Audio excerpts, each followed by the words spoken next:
No. Oh, hello. I'm checking it out.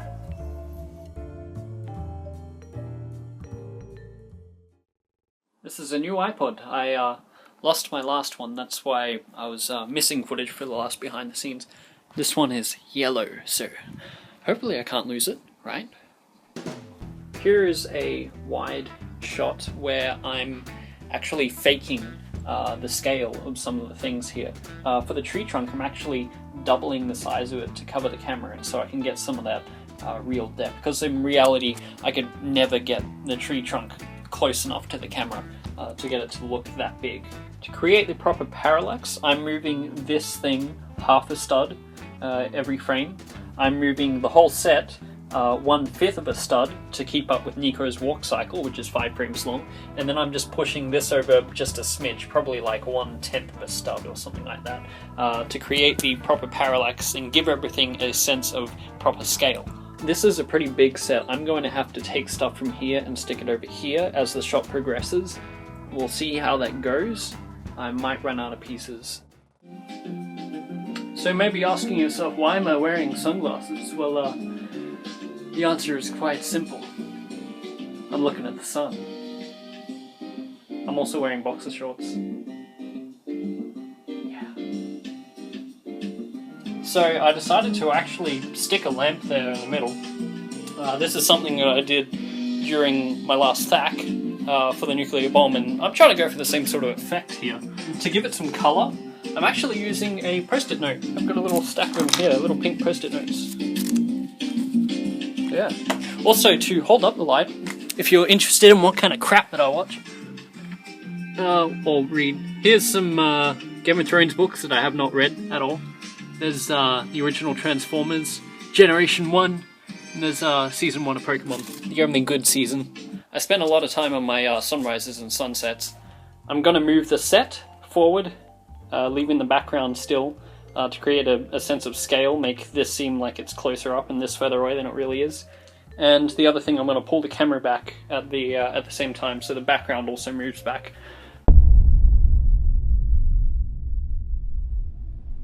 Don't stare at the sun, kids. It hurts your eyes. It's currently it's currently 3 a.m. And I didn't get much animation done today. I'll actually go to bed now. Here's how I do the sun lighting. What it is I've got a bunch of the same pink post-it notes that I was using for the sun before, and I tried doing this with one light, but I worked out that if I had lights on either side shining through, that was the only way I could really get that even pink-orange glow over them. Stacked on top of some more boxes and stuff to get in the right place. I did want to do a dolly move, but this setup ended up being too much for the to actually have any movement in it without screwing up something. Worked pretty well, I think. I've got the wall built over there, so I can get around to shooting from the other angle soon. It's 1 a.m. Oh, there's that shot done. And here's what I do after every shot. What's it on? I just did 6 seconds, so each one of these blocks is 20 seconds. And that's about there.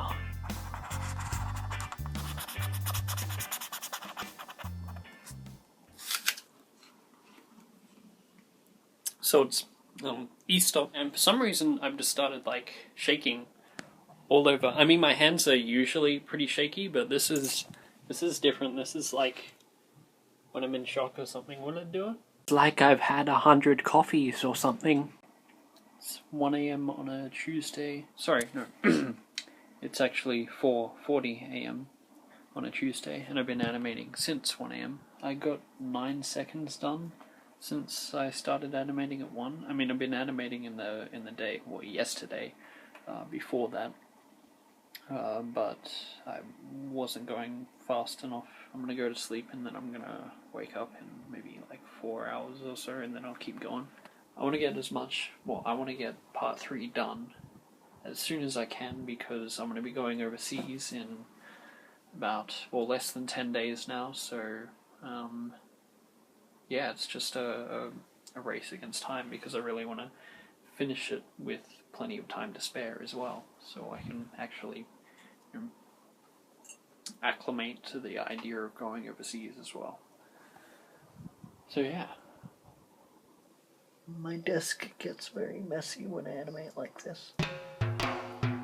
Super simple setup to each of these shots so I can just get through them quickly. Softbox up here, bouncing off the roof, and then my light simulating the sun coming through here. Whenever I have a front-on shot, I'll put them either side of the camera, give everything in front like a really harsh red glow, which is a bit over the top, but it works, especially when I have some shots of Blade. Makes it feel a bit more evil. I asked people for music suggestions, and I've been listening to this mixtape on SoundCloud, and then I was listening to some Gorillaz before as well. That was pretty good. It's 4 AM, but never mind that. I wanted to show you something.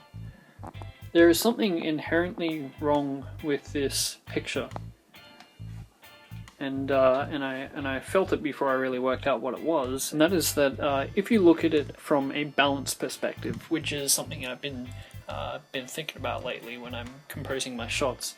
If you look here, I've got it cut into thirds. This third's full of Nico, this third is full of Blade, and this third is just full of, well, blank space. And so what I did was I moved this background over so that I would get the ladder and tower in the background. And now I think you'll agree that is a much more well composed shot and feels just a lot more interesting and a lot more alive. Okay, it's 5:20 AM now, and I think it's time to call it quits. I have finally finished the opening scene for part 3, which is technically 2 scenes, but so far it's nearly 2/3 of the animation that I've done. I think I'm going to sleep now.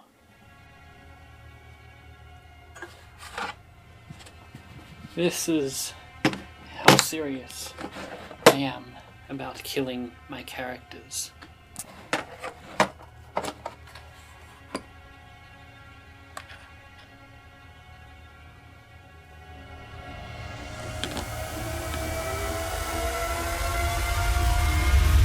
Nope, I'm not filming this. It's too terrible.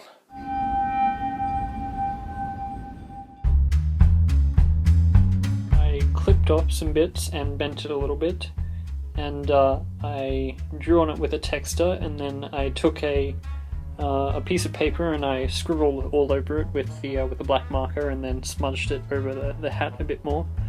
I think I'm gonna add a fair bit more black stuff to it. I think that ought to just about do it. I've coloured in the edges of it, and then some of that extra little clipping that I did on the top of it, I coloured that in black too. Those edges stand out a bit more, and I'll admit it doesn't look great, but it'll do the job. It's 6:25 PM, and I've just now been hit by the wall of tiredness. Oh god, I look terrible. I was trying to do some more animation. I mean, I've got one shot before I can do the scenes with Blade doing his speech, which I was gonna. I was originally gonna do that in front of Farmer's house, but I figured I've spent so much time in front of that, and also I did some test setups, and it just didn't look very good. So I'm gonna build some sort of interior room, probably like a town hall sort of thing. But yeah, I'm buggered at the moment. So this is Lazy Susan. Oop. I just got it from our dining table outside. It's meant to be for, passing around food and stuff, but I'm going to use it here for dramatic effect. So I'm going to build the set on the Lazy Susan and place Blade right at the center of it. It's the 12th, I just got a haircut. I'm probably going to shave when I finish this animation. I'm having some Vegemite toast. It's 2 AM now. Funny that. I'm working finally on the Blade scene and really biting into that. and for this scene, like I said, I was using the Lazy Susan, but it turned out that the one that I had was a bit too big for some of the shots that I wanted because, and I'll show you this. For the camera to get up close, I need to have the camera like actually move in close. And with the Lazy Susan, I want a base plate this big so it's sticking out and pushing the camera back. And I also want to have the camera fairly low as well for this shot, just to convey like power with the characters. So I wasn't able to use the Lazy Susan for all the close-up shots of Blade when they're spinning, but what I have instead is plastic bowls. I asked my dad if we had anything that I could use. This is a plastic Star Wars plate on top of a plastic Winnie the Pooh bowl. And we worked out the ones that would just fit in each other just perfectly, so that it's got a fair bit of friction when you turn it, so it's slow. Every time I pull this to turn it, I have to pull this and line up the light. It doesn't have to be perfect because the light's diffuse and not quite sharp and exact, but there's a line of red here that I'm using as my reference, and every time I move the set around, move this so the line is going down the middle or the center line of this thing here, and that's how I'm keeping that light lined up, but I have to move it manually every single picture, which is interesting. 2:47 AM.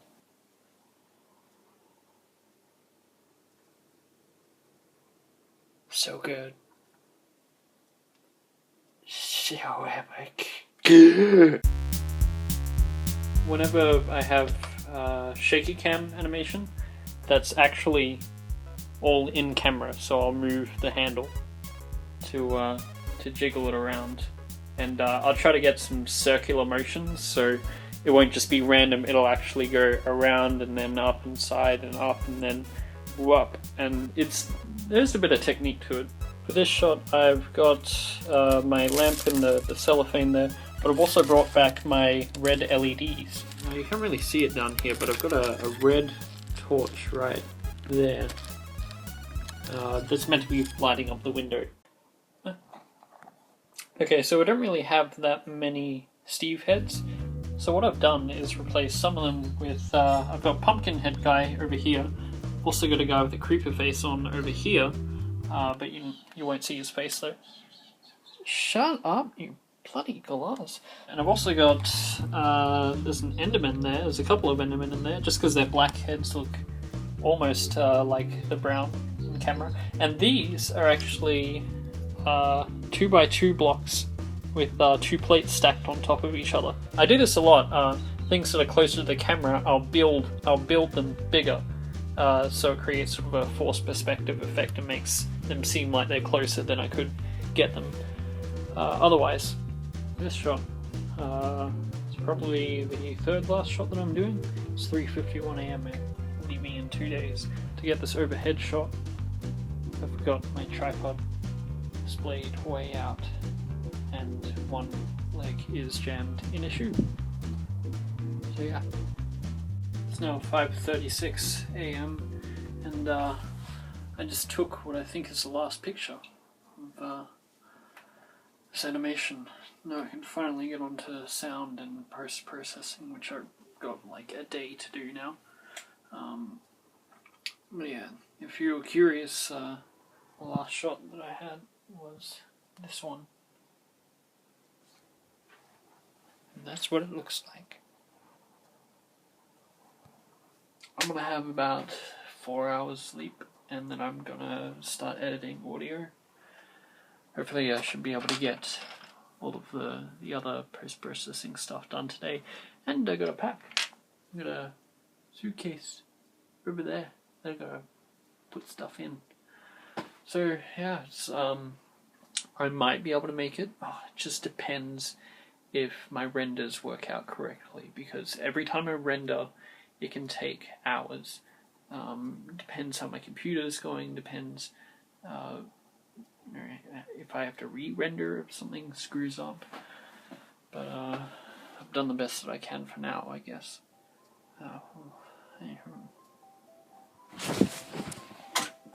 Okay, so I've spent most of the day working on sound design, and I've just been doing some light VFX work. I still have a couple of shots with a bit of masking to do.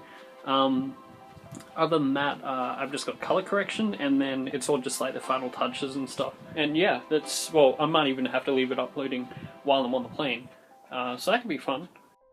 So obviously I did end up finishing the animation, and I actually left it to upload as I was going out the door pretty much to go catch my plane. On the bright side, after not sleeping properly for a week, I actually managed to sleep through most of a 26-hour plane flight. And getting to Hong Kong airport and reading the comments in between crossover flights, that was pretty cool. It was obviously a bit too violent to go up on the Lego channel, but I don't mind. I was pretty happy with what I did. Anyway, here is the last piece of video that I recorded before I left. I got a selfie stick. Isn't that cool? This holiday is gonna be so fun.